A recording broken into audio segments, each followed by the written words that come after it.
everybody, welcome to Northpointe Conversations with some of our Africa crew. This is when I don't get a host. You guys just talk to me. I don't get a host very often, right? But we're excited. We want to fill you guys in a little bit with what happened on the trip. So we got Sylvia, Rick, and Jamie here hanging out with us. How you guys doing? Jamie's first time on a podcast. First time. No way. After all these years, Wow. finally. She had to, Hey, you play your cards right. We can make this a normal thing. she had to go to Kenya to get on Right. the podcast. Yeah, that was the whole motivation for going to Africa was Yeah, getting we on the get to be Northpointe podcast. Finally. I love it. She has arrived. Yeah, man. So let's talk a little bit about Africa here. First of all, you guys signed up to go to Africa. Rick, you and I had been before. You guys hadn't been. What did you expect before when you signed up? Like, what was it going to be like? What was the anticipation? What did you think you were getting into? Oh, you're looking at me. I'm looking at like, all, Yeah, you know all what? three of you Can we guys. put that question on pause for a second? Okay. We obviously have rehearsed this well. Yeah. No, let's talk background. So 2 years ago, you and I went on a trip. Why did we go on that trip? We were on kind of a scouting trip at that point in time. We had heard about Mohi. We had heard about all the things What's happening Mohi? in Kenya. Missions of Hope International. Yeah, who's hosting this? Yeah. Right. This is why I don't host. There you go. And then it was just kind of figuring out, hey, is this something that Northpointe wants to be a part of? Are there ways that God might be moving over there that we want to join into? All of those kinds of things. So we were coming with maybe some skeptic eyes to see, but also opportunistic to see if maybe this would be a good partnership in the future, what we wanted to be a part of. And then we fell in love in the sands, the dirt of Africa. I don't know. Yeah. Into the mountains. There you go. So that was kind of the background piece. And then since then, we have partnered with Missions of Hope International in the Chumani region, where we have financially been able to support them building both a church and a school and hopefully some kiddos here in the future, all those kinds of things as well. Made some great partnerships. And now we had a group of, how many did you guys send over there with you? 14. 14. That is a massive group. It was big. There. It was very big. So that's kind of the history of why we got in there. And then you guys, we decided this was time to go back. And why did we go back this time, Rick? Well, we went back because originally when we had gone through the process and tried to think, how can we partner with Mohi? We didn't really have mission monies available to just support them, particularly at the level that it would take to build a school. Right. And so the path that we chose was to take up a Christmas offering in Christmas 2022.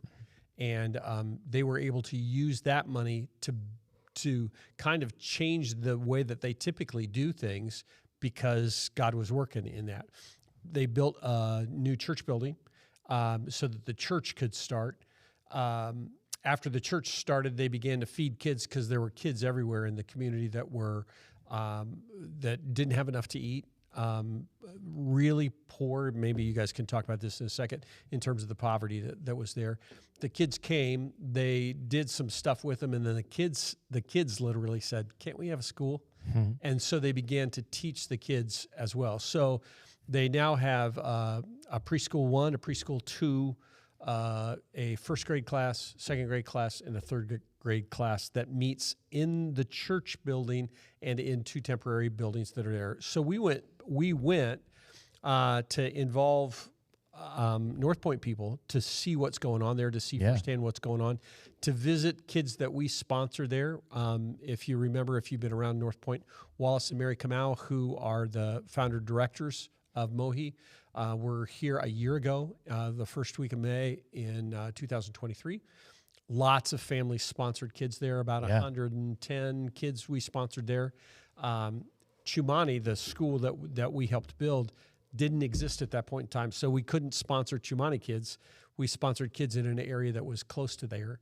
And so almost everybody on the trip, I think, had kids that they sponsored and were able to go see. So that was a really cool thing. Yep. And it was just a really cool thing to see the fields that we saw that we prayed over now have a massive building, a couple of temporary buildings, and kids everywhere learning, growing, learning about Jesus, having fun. It was great. What was that moment like getting off, I'm assuming, the bus and seeing, again, that same region, that same area, those same fields, being around Pastor Dan? I'm sure he was around there. Like, just kind of describe that for a little bit. Talk about what that felt like, seeing God move over these past 2 years in that area. Well, why don't one of you guys, Sylvia, describe what it was like when we pulled up there? Well, so I was just going to say, too, I kind of had an interesting perspective because, like, when you guys went the first time, I was so jealous. Like, I wanted to go so bad. And I'm just like, it was just eating me alive. I wanted it so bad. But I was excited because I was like, hopefully this is something that I could go on eventually. And then I was able to. But when we first pulled up, I didn't know what to expect because you kind of drive on, like, a big highway. And then it's like, oh, you turn onto a dirt road, which dirt road is even a nice way of like, it's a path. That's a very generous description. With like you're going over big old rocks and stuff. It's just kind of crazy. And then all of a sudden they say, here's the Chumani property, which is like fenced in. And then all of a sudden, like, we could hear singing. And we were all like, oh my gosh. And immediately I'm like, there's no way. Is that for us? Because our guy like honked the horn to tell him we were there. Yeah. And so they all started singing. And I was just like, oh my gosh. So we do have some pretty cool videos of that. But it was just so cool because it had like the older kids were out front. And like you could tell they were like kind of like the leaders. And then you look back in the distance and there's just this huge group of kids where, I mean, how many kids are there? Probably more than 400 that were all grouped together. Singing and cheering for and us. Bringing us just little crazy. bouquets that they made for us from paper and crayons. And like, I was a mess. Like, I was crying. It was so cool. Like just welcoming us. And we're like, wow, like they really, they think we're cool. They're like celebrities. I mean, it was crazy how much love they showed to people they had never met in their life and just were on us. Like, we were so important to them. Yeah, the excitement was shared. Like, we were so excited to be there, and they were so excited for us to be there that it was just, there was lots of emotions going on. Yeah, I kind of hung back so that everybody else could experience stuff, but I also hung back because it was incredibly moving for everyone. It was overwhelming for me to see what had been a field and see the church building there with 465 kids. Yeah. And to know that it would not exist if it weren't for Northpointe. Yeah. And had we not gone on that trip, and had we not had a sense to say yes to God when there was an opportunity, even though there didn't seem to be any way that we could make it happen. Yeah. Just in terms of background, Mohi's system in terms of how they develop stuff typically is, 2 years ago that they had talked to us about was they ask for $150,000 a year commitment for 7 years to build a building at a time so that you could have a full high school in 7 years. Yeah. And there was no way that would fit into our budget, something that we could do. And it wasn't, we already support missionaries that we know and love and care deeply about. Right. So we couldn't do that.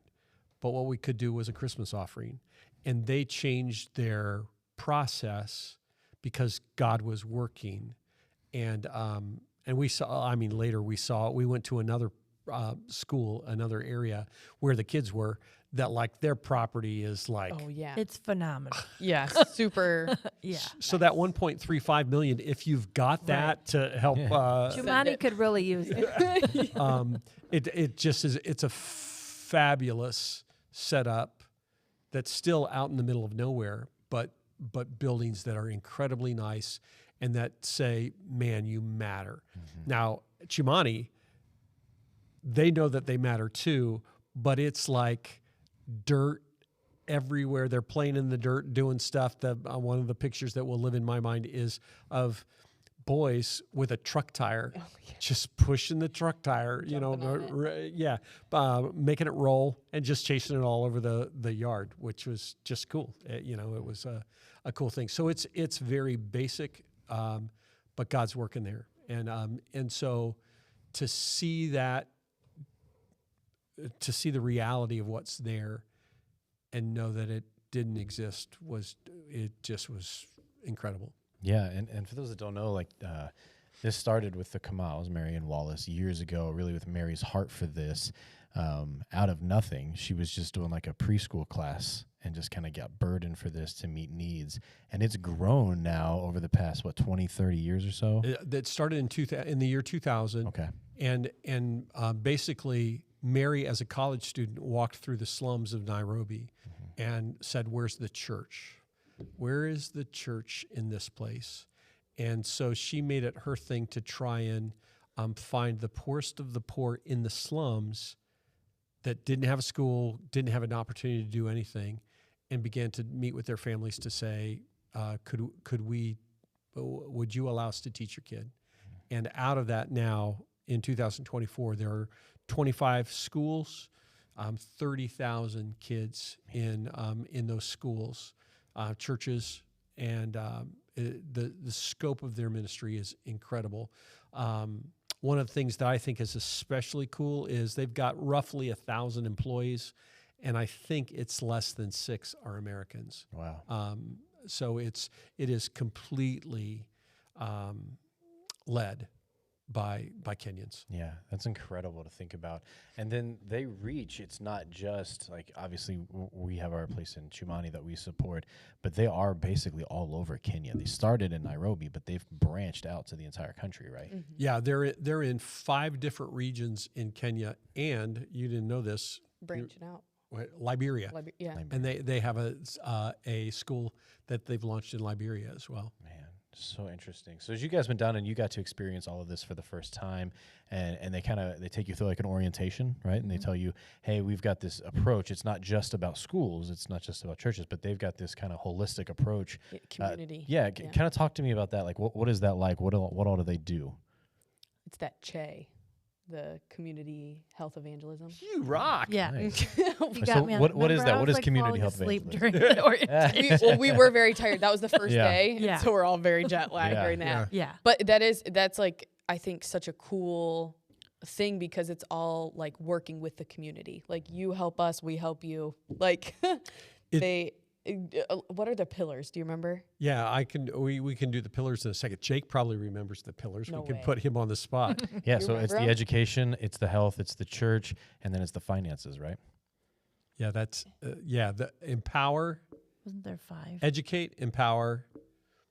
And there are 2 R's. Renew. I can't remember exactly Wow. what they were. Really didn't plan this. Yeah. But what you said, those 4 things Yeah. are true. So they're educating kids. They're taking care of their physical needs in terms of feeding them, that kind of thing.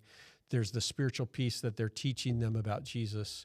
And there's an economic engine that involves micro enterprise and that kind of thing to help the families own the kids' education. Yeah. So it's not just a gimme. The Right. families are investing in order for their kid to go to school, even though they may only pay $1 a month, but they have to pay something for their child to go. And there's typically at these schools, families are so on board with that because there's a wait list, is there not?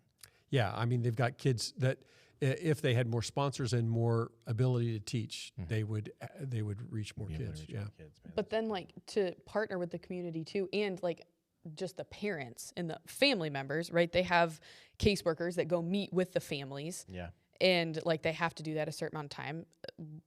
But then also, like, we got to go see like a salon, a hair braiding school. Yeah. When we were in Nairobi, and then they have like a clinic, and like they were teaching people like, okay, A here skill. a skill. that So they then can like they can use, also yeah. go and like make their own money. And I'm like, Yep. see, that is cool. Because now it's not just, it is about the kids, but it kind of starts with the kids and then it branches out into the different. Yeah, they have a welding class Yeah, for the welding. boys, Yep. As well as the cosmetology stuff for Yeah. the girls. In sewing too, because we got to Yeah. meet some people who were doing that. Or like when we were walking around in the slums, they said, "Oh, she's a student. Like she was a student, and now she makes all this stuff." And I'm like, "That is so cool! Like you get to see all the hard work kind of come out." So Yeah. So let's go back to that first question. I want to know kind of as you guys were getting on the plane, as you're thinking about all this, you're raising funds, you're making a priority. You say, hey, we're going to go do Kenya, knowing there's a medical aspect that you guys are pouring into this a little bit here. What were the expectations? Like, what did you think before you got there it was going to be like? And then the flip side of that coin, what was it that was just drastically different that you experienced? I don't even know what I expected. I know. Honestly, it was like I had no clue what to expect because I've never been on a mission outside of the country, only within the country. So I had no clue if we were sleeping on a dirt floor. Yeah. I mean, so I just didn't know. Did what we to sleep on a dirt expect. floor? We did not. we did stay in very nice accommodations, but it was way more overwhelming than I ever anticipated. I did not anticipate. What do you mean by that? As Just overwhelming? like the feeling of being there and knowing that we were there to, help with the medical stuff and we weren't even doing that much as far as like medical stuff, but it was so big to them. Like just coming in and, doing their vitals, just the little things that we did. And then they went off to see, the Talk about the first little girl that you and Oh, Carter she was saw. terrified. Describe what you did, and then this Yeah. girl who came. So they would come into the room, and Rick was helping to weigh them and get their height with another lady. And then they would come over and sit in my chair.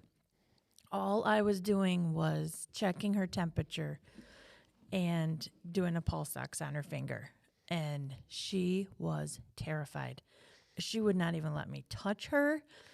And the temperature thing was one of the gun ones that you point at your head. So I felt so bad. I'm like, it's okay.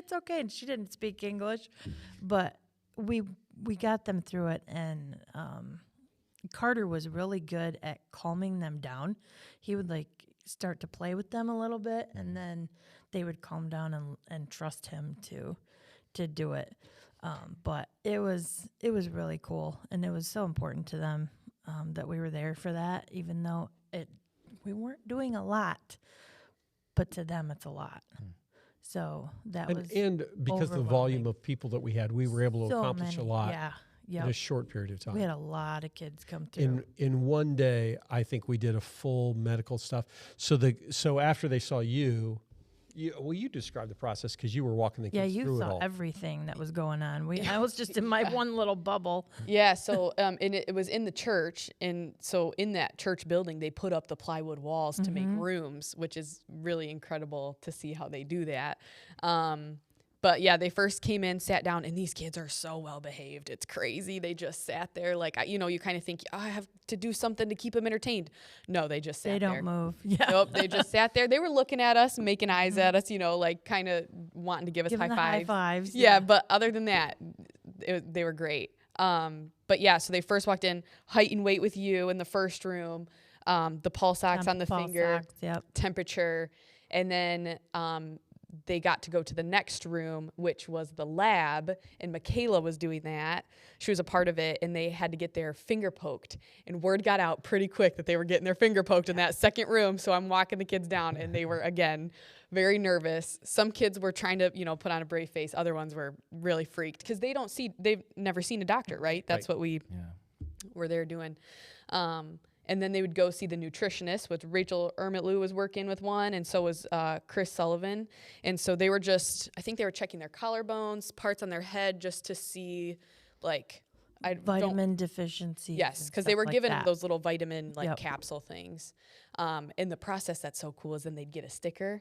And for me, with 300 kids running around, I know I'm like, okay, you've been to that room, you need to go to this room. So I'm trying to whatever. And so then they'd go to see our doctors, the doctor room, and that was Jacob, Aaron, and Claire. Jacob Jarvis. Yes, husband. Jacob and Aaron. My husband. Yes, Aaron Bohr and Claire Abraham. And they were kind of doing all sorts of things. They were kind of the last step. And then they had to go sit outside at the pharmacy, which Mike Pestridge was working at. And then after the pharmacy. So if the docs found something that they needed meds for, if they had malaria. Yes. There were some kids who had malaria or some infection stuff or whatever. Yep, they had a fungal infection. There was a being on few the of coast. them. Yeah. Yep, that was changing skin or hair. But they were able to test right there for malaria. They had the equipment to do that right there, which was awesome. Yeah. There was none that day. The day before, I guess there was 6 that had malaria. But And then I think the last stage was that Pastor Dan, and then we had Bill Dell and Sue McKay praying with the kids. Yeah.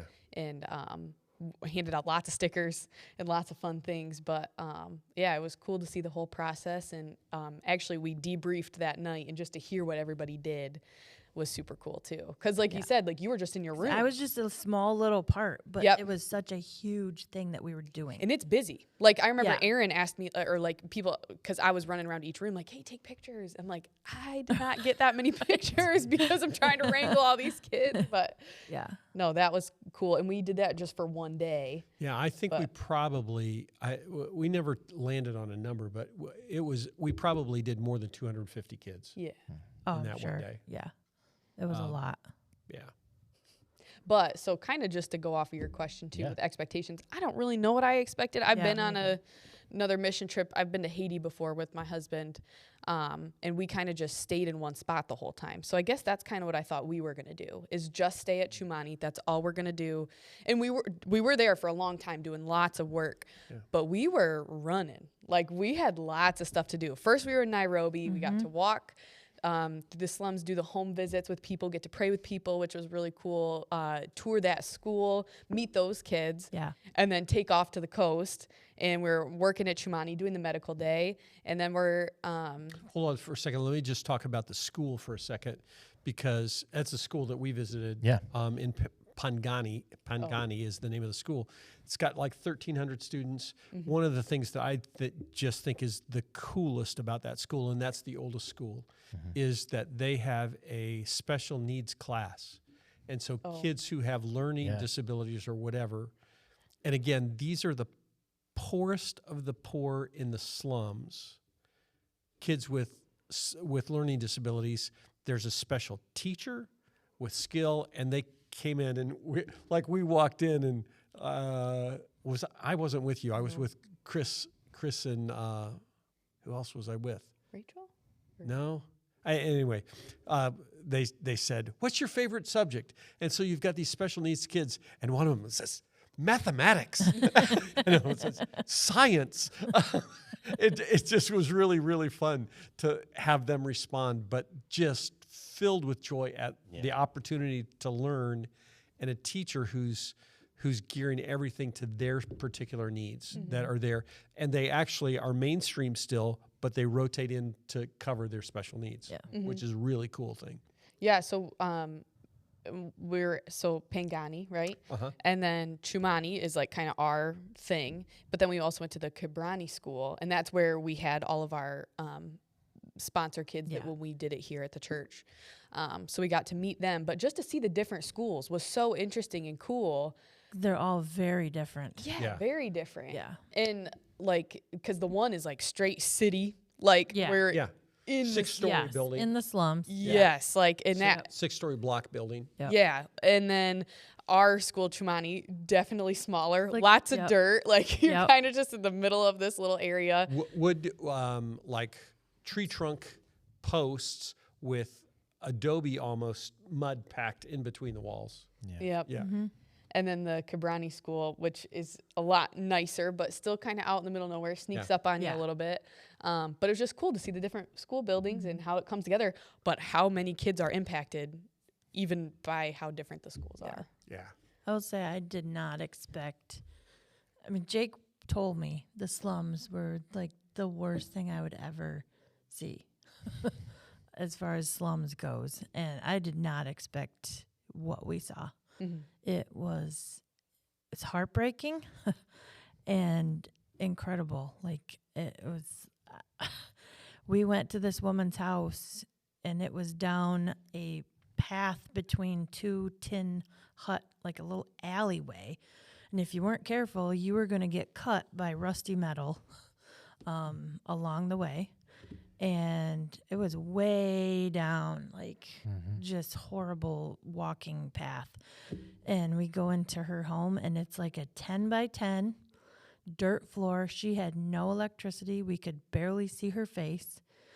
Little girl sitting on a couch, which I didn't even see her until halfway through. And this is a 10 by 10 maybe. And she had 8 children. and most of them were at school. But this little girl was not even hers. Her mother died, and so she took her in. So she has 7 kids of her own, takes in another one, and they're all living in this tiny little hut. She, to make money, grows vegetables. And when the floods came recently, filled up her home, they all got sick. And so all the money she had made from selling vegetables, she had to use to buy medicine to make them all well. So she had no money. She had a tiny little tea light candle lighting her room. You could not see anything. I don't know how this woman does anything in there, like making food or anything, but she's taking care of her family in this tiny little thing. It makes you realize what a difference it is here. That's where the name of the organization stuck out to me so much, because it's Mission of Hope. Yeah. Because it's easy to walk through some of those places and you feel bad, and you look around and you think, man, what can be done?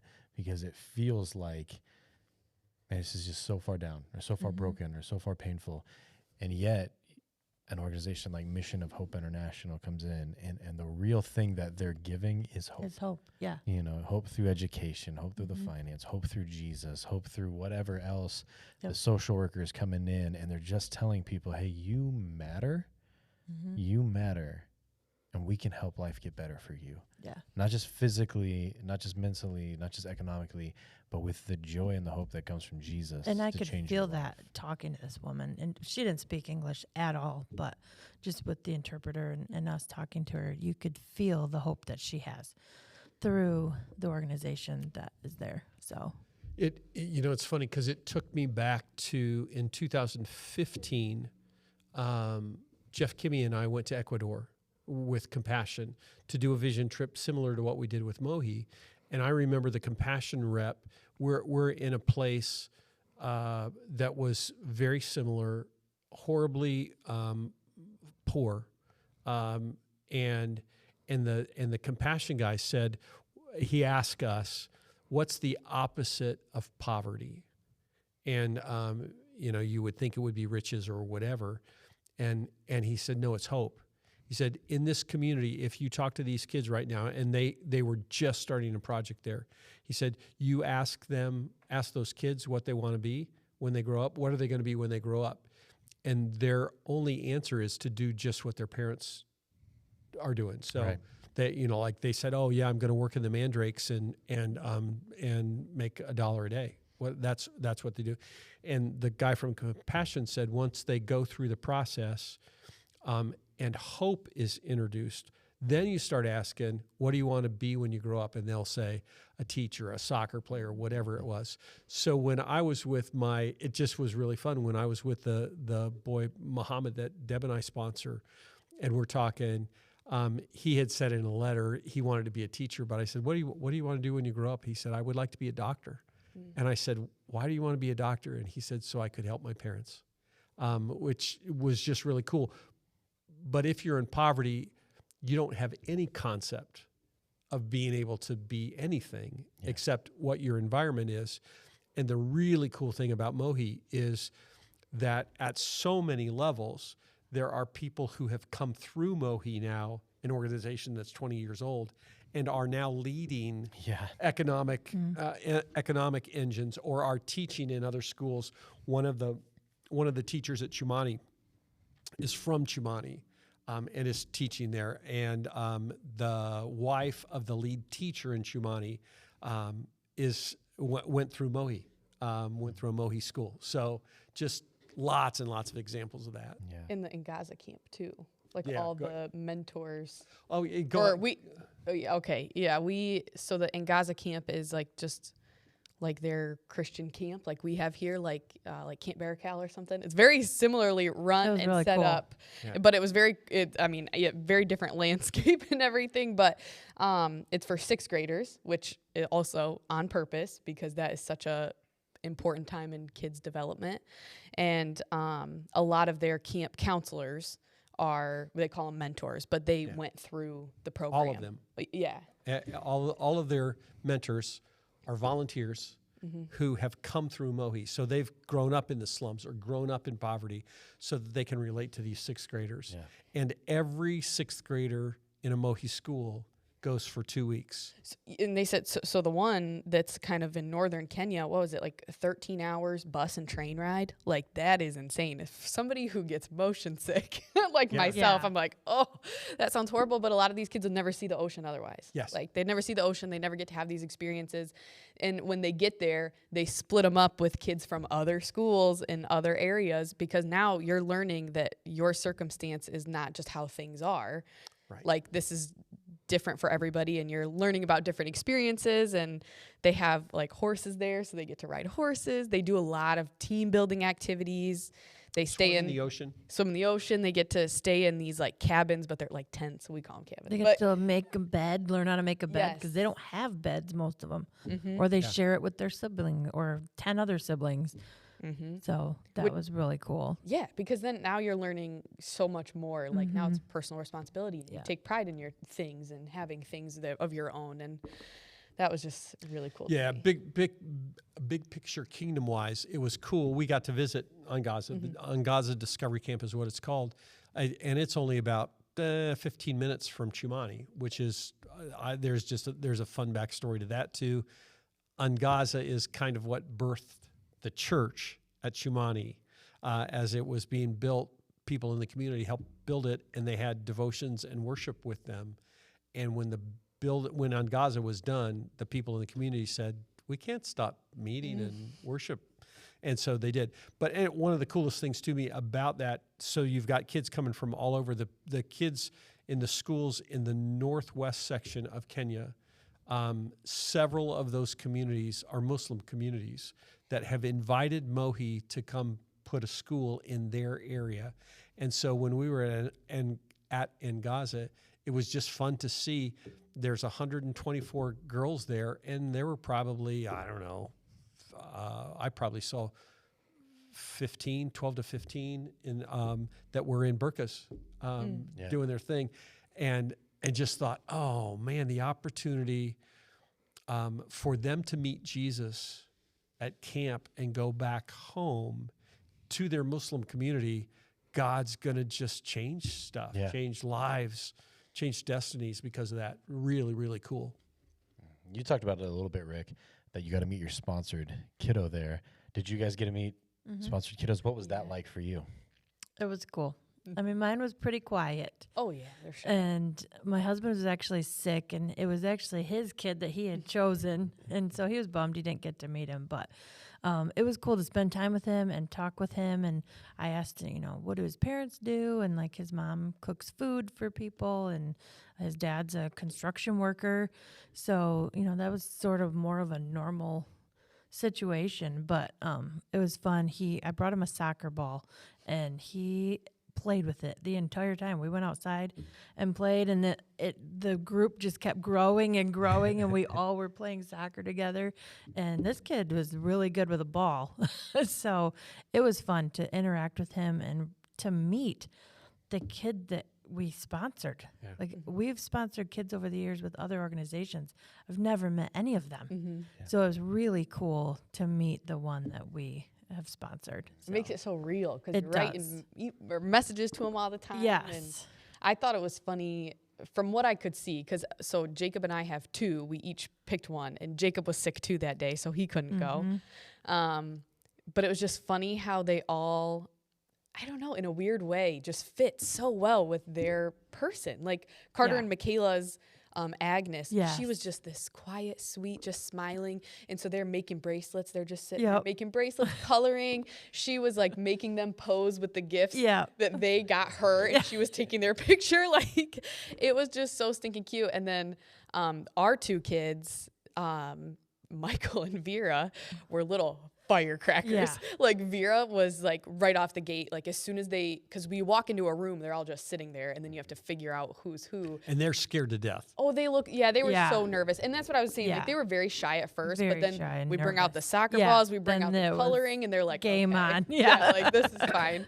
But like she was just, as soon as they were like Vera, she jumped right up and like stood right next to me, like, hey. Like she was just, and then I got her like I got them both like American flag t-shirts. So, you know, like just something that they wouldn't have.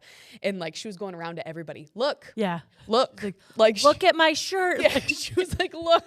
Put it right in your face. It was just so fun. And then the little boy's like doing backflips and cartwheels. He's playing with the soccer balls. Yeah. She's stealing other people's soccer balls. I'm like, okay, let's share. Like, but it was so funny. I'm trying to wrangle these two kids, but it was just so cool to see everybody with their own sponsor kid talking to them. And if they didn't want to talk, then we're sitting there and coloring. Like, like my kids were kind of little. They didn't know a lot of English. So like we'd sit there and color, and I could point things out, or I would draw like a house and like talk about their house, and then you got to learn more about them. Like Michael had like 11 siblings, and Vera, I think she had 4, but like only her mom in the house. Like, so it was just cool to learn more about their stories. And now I have pictures of them, and not just the picture you get, you know, in the package. Yeah.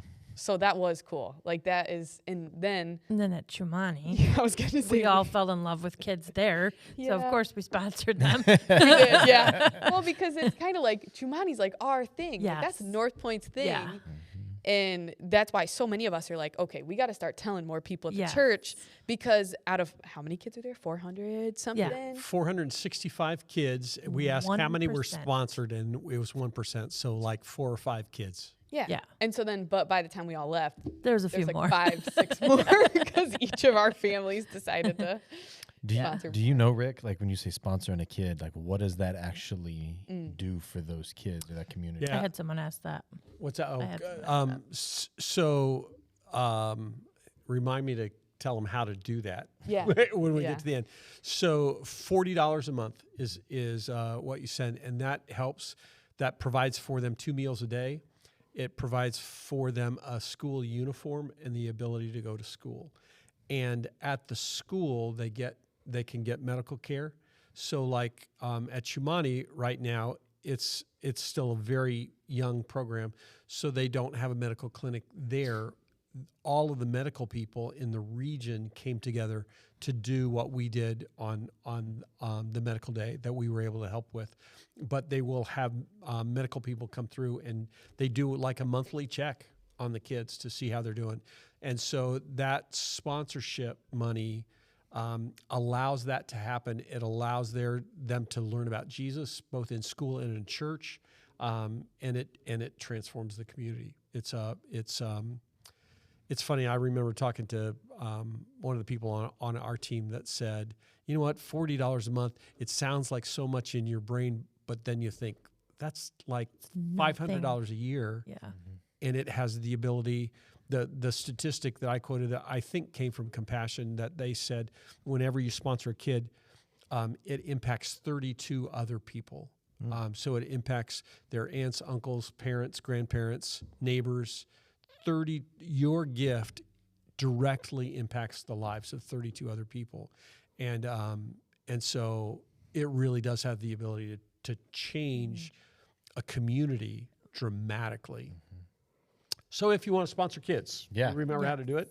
Yeah, it helps if you already have the Mohi app, but even if you don't, you can download the app, and then that's Mohi Africa. Yeah. Is so like if you search for the app, Mohi Africa is what you look for. I can put a link somewhere There we go. for here. It's got for the kind video. of a kind of a what would you say the colors are? Blue and green. Blue and Blue green. and green, Yep. but it's not really. It's like a Lime teal green. or Like lime green. yeah. It's Still- blue and green. still I think green. I think like Michigan State green. It's not that. Like lime green. And I think Not it's North not, Point green. and it's not Michigan blue either. It's Yeah. No. Anyway, I'm gonna put the link or something. MohiAfrica.com. And then you say like there's a like sponsorship or sponsor a kid, and then you have to put in Chumani in an age group, male or female. You can kind of mess around with those drop down menus for that. And if you need help, you can just call me at the church. I'll just Sylvia Any will one make it of us happen. will help. yes, seriously. Yeah. We want to get those kids sponsored. Like, Yeah. Yeah. all of them. So now that you guys are back from Africa, we've done a vision trip. You guys have done a sponsorship trip with some medical pieces to it. Are there any other plans? Like, what would be next on this process? Are we done with Africa now, and we just sponsor some kids, or like, what does this look like for us? That's really for you, big guy. Yeah. So I don't really know. I would say I know that we'll go back. Our intent is that we do trips to Kenya regularly, and Mohi would love for us to come. Are we a burden? Like, that's one of the things, right? Because they have to host us, we have to come. Like, is it self-serving to go on one of these trips? I talked with Pastor Dan for a minute, and his hope is that Northpointe comes twice a year. Oh yeah. Why? Why do they care if we come? Like, what does that matter? We talked a little bit about the hope, right? Like, if you see somebody else, there's that point of, oh, I came and my sponsor was a doctor. And so now I want to be a doctor. I want to do the medical field. So there is that piece of it. But is there anything else to it, you think? I mean, as you talk to these guys. Well, even when we did the home visits in Chumani, it's cool because it's such a community. Like, it's almost like, you hesitate to say neighborhood, but like little houses all right next to each other. And that's my mom's house. That's my grandma's house. That's my aunt's house. And so, like, it was crazy because we got to go to those home visits, and somebody from down the road saw our bus drive by because we split up in 2 groups and a bus went by. She came to that house with her baby on her hip and was like, oh, good, you're still here. I wanted to make sure you didn't miss my house. Like, she wanted us there so bad. And I was just like, really? And we felt bad too, because a lot of these people stayed home from work to host us at their home that day. And we're like, oh, you had to stay home from work? Like, sorry. And no, they were so excited for us to come and see their house and show it off. Like, it was so cool that we cared. Like, that we wanted to see their house and learn more about them and their family. Like, as simple as just asking what their children's names were. I don't know what it is, but it was very cool to see. And I wasn't expecting that. Like, I wasn't expecting them to be so excited, kind of that mutual, like, excitement. But it was really cool to see. And it gets you every time. You get, like, a little emotional because you're like, you care that I'm here? Like, what? I think going back also, you talk about giving hope, but also affirming what they're doing. For us to go back, the next time that we go back, I can't wait to go because of Pastor Dan, because of Emmanuel, the lead teacher, because of the teaching staff and their support staff that were there. They loved us wonderfully. And like, it was hard to say goodbye to them, and to affirm the teachers, to affirm the kids, and to go back will just be an incredible thing. One last thing, and then we can probably wind this up, because we'll do a part 2. Hopefully have it ready to go next week with other faces, maybe, or maybe just us again. Who knows? There's a possibility, no promises. There's a possibility that anyone who would like to, that we may organize a trip to climb Mount Kilimanjaro next year. And it would be the kind of thing that you pay your way to climb, but you do it to raise money for Mohi, with the goal that if you climb, you're going to raise at least $10,000 or $15,000 for Mohi in conjunction with the climb. Yeah. And I'm old now, ready to retire, but I'm hoping that we might be able to do that, because that would be a path that we could raise, who knows, $100,000, $150,000 that could directly impact the facility there and allow more kids to go to school. Right now, it only goes through 3rd grade because that's all they can accommodate. But you've got lots of kids who are older than that can't go to school because there's just not space. Yeah. Man, I love it. We'll look forward to part 2 of this. I will encourage the whole reason that this is possible, the whole reason that the gospel gets to be spread to places like Chumani, that medical needs are met, that children are sponsored, that food is there, is directly because of people like you that are watching this that say, hey, I'm going to be obedient, and I'm going to trust that God is going to use my giving and my prayer and my commitment to be a part of it. And man, this is just a very clear and tangible way to step back and know that, hey, when you give, when you support, when you tithe, when you are encouraged, when you're a part of that, it makes a kingdom impact and it changes lives. So all that being said, man, we're thrilled to be able to be a part of that. I'm thrilled that you guys got to experience it. And most of all, we're thrilled that our church family is obedient to God's calling and is able to further the gospel through their giving, through their prayers, through their support, and so much more. So thank you for that. Thanks for hanging out with us today, and hopefully more to come.